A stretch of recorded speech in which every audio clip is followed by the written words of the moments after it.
Hey, what's up, ladies and gentlemen? Welcome back to the DaVon Lewis Show podcast, where I bring the latest news and updates in the world of sports entertainment.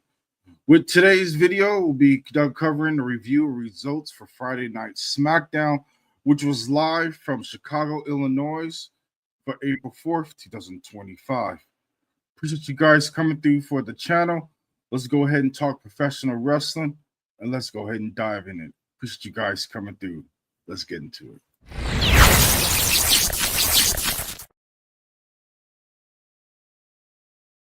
All right, ladies and gentlemen, appreciate you guys coming through for this hour of Friday Night Smackdown.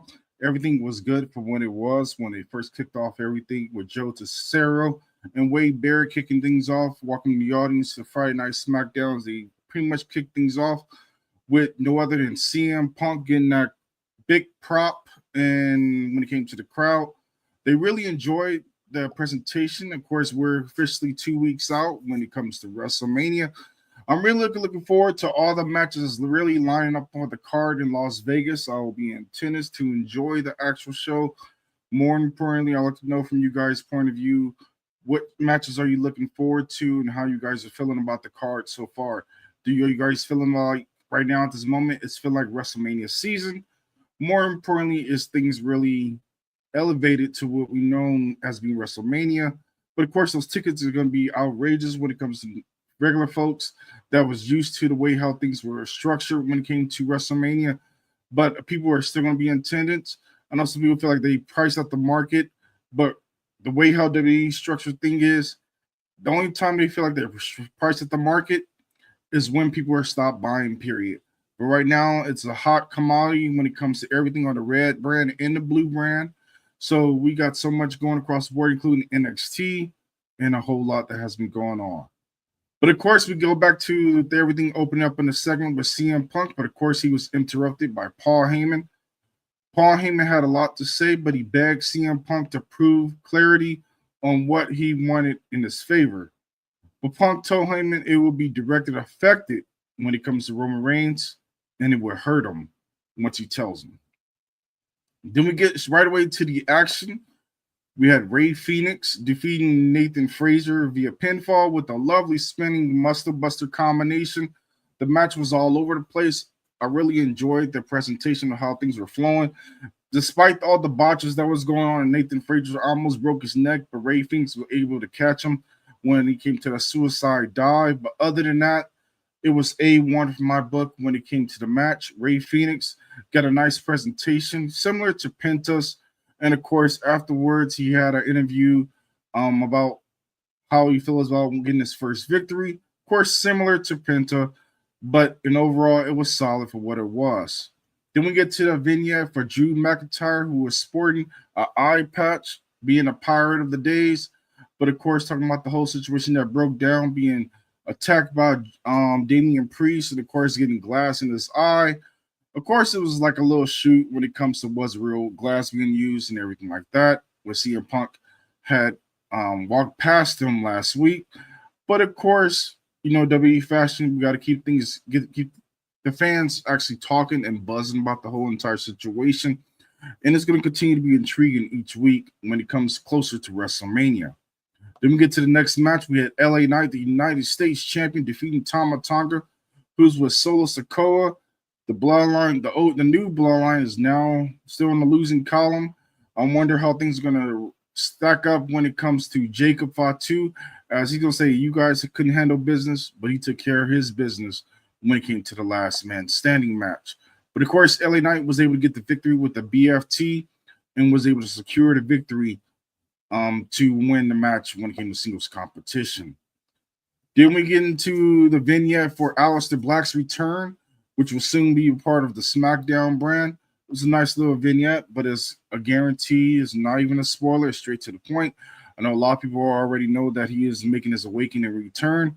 And of course, if you guys have not been updated, Rusev officially will be Rusev Day officially once again when it comes to WWE, but he will be a line part of the Red brand on Monday Night Raw, which he has signed, sealed, and delivered. I'm not sure about his wife when it comes to Lana. I'm not sure if she re-signed, but I know Rusev officially signed this following week.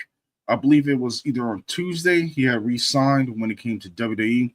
So we're gonna get Rusev Day returning back to WWE programming. Then we get to Wade Barrett, who has a moderated face-to-face when it comes to the women's championship. Charlotte Flair alongside Tiffany Time, one of my favorites. And I look forward to seeing how the key pieces continue to shape up when it comes to the blue brand. But the promo was really good when it came from the champion as well as the challenger. Challenger had a whole lot to say, but when it came to Tiffy Time, she really hit a stride and she really hit home. Said no matter what you do, you will still be in your father's shadow. And of course, talking about she'll fail. It don't matter how many championships you win, you just be a failure, similar to your personal life of being what 0-3. And of course, it kind of put Charlotte Flair in her place. But of course, she was trying to come back and talk about, oh, why was Louise Kaiser in my DMs?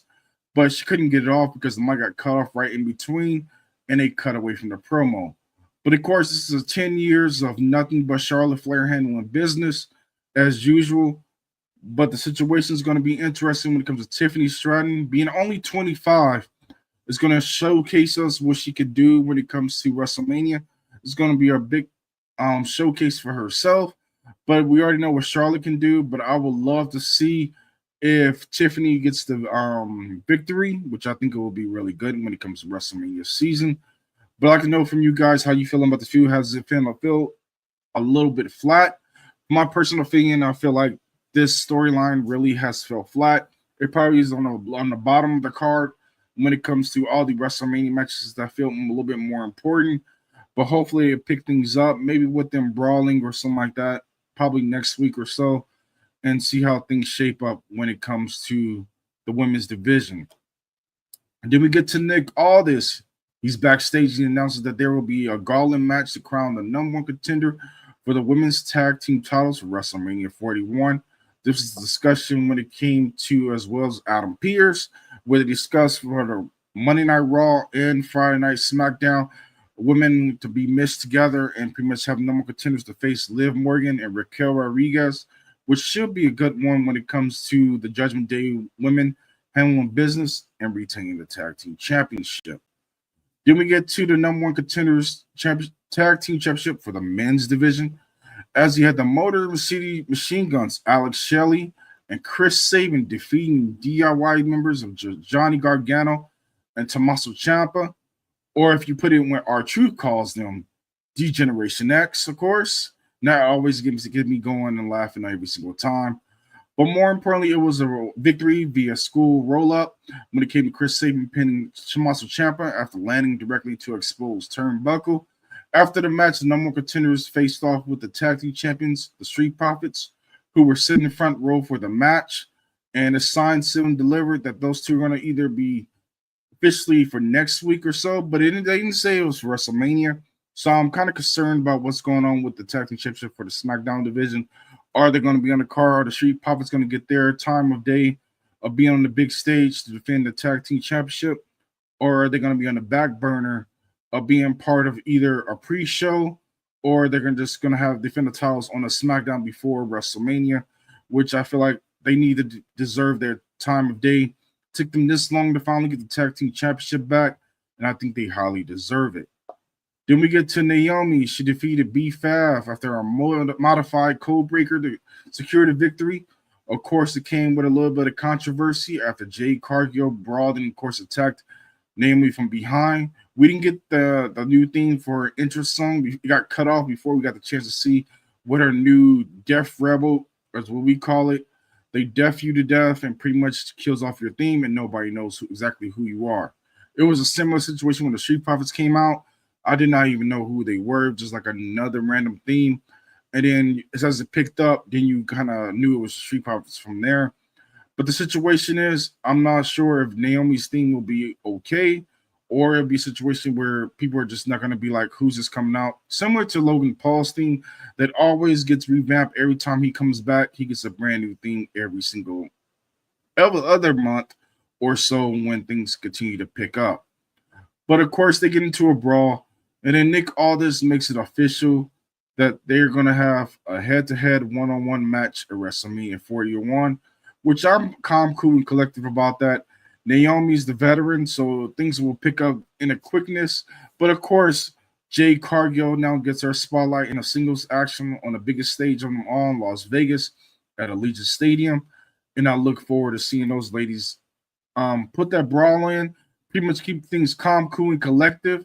And I'll be intrigued to see how things and how far they will go when it comes to those ladies having that beef pretty much get underway. More importantly, you get to see the tensions really getting there, and I'm intrigued with that storyline of seeing how things will pick up. Then we get to a vignette from Damian Priest where he called out Drew McIntyre to face him at WrestleMania 41. It's signed, sealed, and delivered, and I'll be interested and intrigued to see how things may pick up. But I'd like to know from you guys' point of view how you feel about that match being added on the card. Then we get to Nick Aldis, who introduces Kevin Owens. Kevin Owens revealed that he's dealing currently with a neck injury for months now, but now is forced to get neck surgery, meaning that the match with Randy Orton officially has been canceled for WrestleMania 41. Orton comes out to the ring and tries to speak, but of course, Orton ends up leaving. Immediately, the situation continues to get tense up as Nick Aldis confirmed that Orton currently is being pulled away from WrestleMania 41, but he ends up hitting him with a lovely RKO. But that was the receipt from when Orton RKO'd him the first time. He gave him double the fine, so pretty much Nick Aldis can't find him again. Randy Orton kept that in his back pocket. Wondering what the situation continues going to be when it comes to Randy Orton, if he's going to have a new challenger.